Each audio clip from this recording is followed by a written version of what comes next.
नमस्कार बंधुरा chef Shravani daily vlog channel पक्ष थेके सबाइके स्वागत जानिए आज आपनादेर साथे शेयर करते चलेछि जे कोनो उपसेर दिने निरामिष सब्जी दिए साबुर खिचुड़ी। आपनारा प्रथम थेके पुरो भिडियोटा शेष पर्यन्त देखते थाकुन। भालो लागले एकटा लाइक दिए पाशे थाकुन और बंधुदेर साथे शेयर करे दिन। चलुन शुरू करी। तार जन्य किछु सब्जी नियेछि। ए देखुन आलू, पेঁপে, फुलकपि, एखाने साबु और मुग डाल देखुन आगे थेके धुए रेखेछि।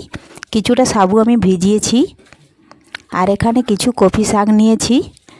এখন সবার প্রথমেই গ্যাস ধরিয়ে কড়াই বসিয়ে দিয়েছি। কড়াই ভালোভাবে গরম হয়ে গেছে।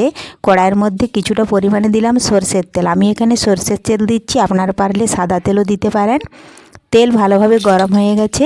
ফোড়নে তেজপাতা, গোটা জিরে আর 5 ফোড়ন কিছুটা দিয়ে দিলাম, একটু ভেজে নেব।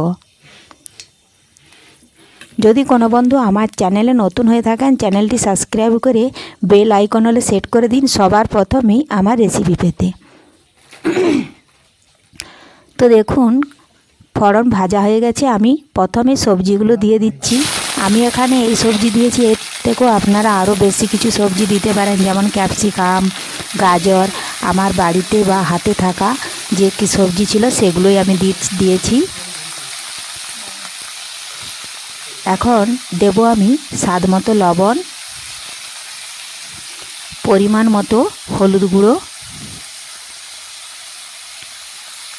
আদা, জিরে, দারচিনি ও গোলমরিচ বাটা কিছুটা দিয়ে দিচ্ছি।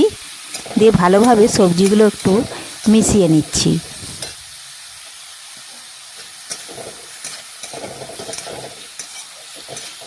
এমনিতে অনেকেই কিন্তু সাবু খেতে চায় না বা সাবুর একটা যে গ্যাস বা গন্ধ থাকে, তো এই পদ্ধতিতে যদি সাবুর খিচুড়ি বানানো যায় তাহলে কিন্তু সবাই খাবে। দিয়ে দিলাম কিছুটা পরিমাণে টমেটো কুচি।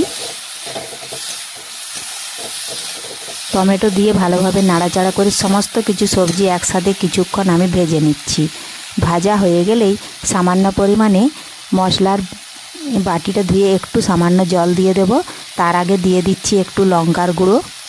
ঝালটা আপনারা আপনাদের পছন্দ মতো দেবেন, যে যতটাই ঝাল খেতে চান। এখন দিয়ে দিচ্ছি ধুয়ে রাখা বা ভিজিয়ে রাখা মুগ ডাল আর সাবু। এটাও ভালোভাবে সবজির সাথে বেশ কিছুক্ষণ মিশিয়ে একটু আমি হালকা ভেজে নিচ্ছি। দেখুন মিশিয়ে নিয়েছি।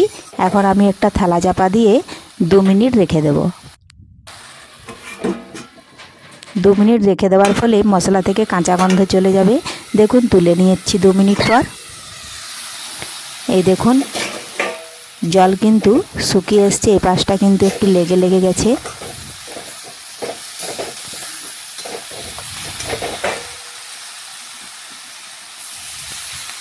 একটু আমি জল দিয়ে দিলাম, তাহলে সহজে ছেড়ে যায়, কারণ সাবুটা চিটে গেলে ছাড়তে চায় না। এই জন্য সামান্য পরিমাণে একটু যদি লেগে যায় আপনারা একটু জল দিয়ে দেবেন।